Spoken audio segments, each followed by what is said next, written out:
कभी सोचा है अगर किसी स्टेट की सरकार गिर जाए तो वहाँ पे प्रेसिडेंट्स रूल कैसे लगता है? क्या बस एक पेन घुमाने से स्टेट गवर्नमेंट डिसमिस हो सकती है? और सबसे बड़ा सवाल, क्या प्रेसिडेंट्स रूल को सुप्रीम कोर्ट चैलेंज कर सकता है? आज हम बात करेंगे एक ऐसे ही हिस्टोरिक केस की जो इंडियन डेमोक्रेसी का टर्निंग पॉइंट बना, SR Bommai versus union of India.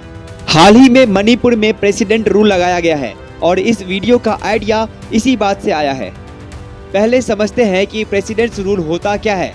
Indian constitution के आर्टिकल 356 के तहत अगर स्टेट की सरकार कॉन्स्टिट्यूशनल मशीनरी फेल हो जाए तो वहां प्रेसिडेंट्स रूल लगाया जा सकता है। इसका मतलब सिंपल है, स्टेट गवर्नमेंट को डिसमिस करके वहां गवर्नर के थ्रू सेंट्रल गवर्नमेंट का कंट्रोल लग जाता है, लेकिन इसका मिसयूज भी हो सकता है। तो ये केस स्टार्ट होता है 1989 में कर्नाटका से, जब एसआर बोमई वहां के चीफ मिनिस्टर थे। 1989 में एसआर बोमई की जनता दल गवर्नमेंट ने कर्नाटका में गवर्नमेंट बनाई, लेकिन कुछ दिनों बाद पॉलिटिकल क्राइसिस हो गया।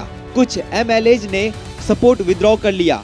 गवर्नर ने रिपोर्ट कर दी कि बोमई की गवर्नमेंट मेजोरिटी लूज कर चुकी है।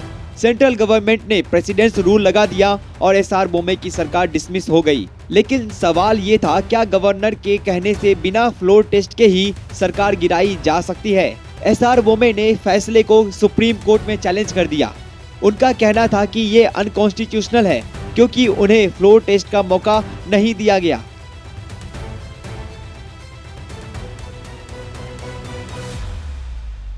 1994 में सुप्रीम कोर्ट ने एक हिस्टोरिक जजमेंट दिया जो इंडियन डेमोक्रेसी का टर्निंग पॉइंट बना। Floor test is must.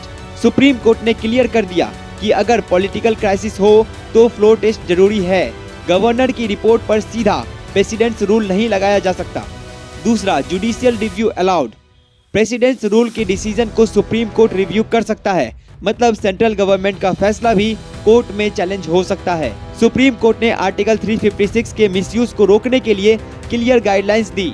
इस जजमेंट ने इंडियन फेडरलिज्म को मजबूत बनाया और स्टेट गवर्नमेंट को आर्बिट्ररी डिसमिसल से बचाया। इस जजमेंट के बाद प्रेसिडेंट्स रूल लगाना मुश्किल हो गया क्योंकि अब फ्लोर टेस्ट और जुडिशियल रिव्यू दोनों मैंडेटरी हो गया। एसआर बोमई की इस केस ने एक क्लियर मैसेज दिया, no one is above the constitution. आपका क्या मानना है? क्या अब भी प्रेसिडेंट्स रूल का मिसयूज हो रहा है? कमेंट करके जरूर बताएं। ऐसे ही और लीगल केस और डेमोक्रेसी की कहानियों के लिए चैनल को सब्सक्राइब करना ना भूलें।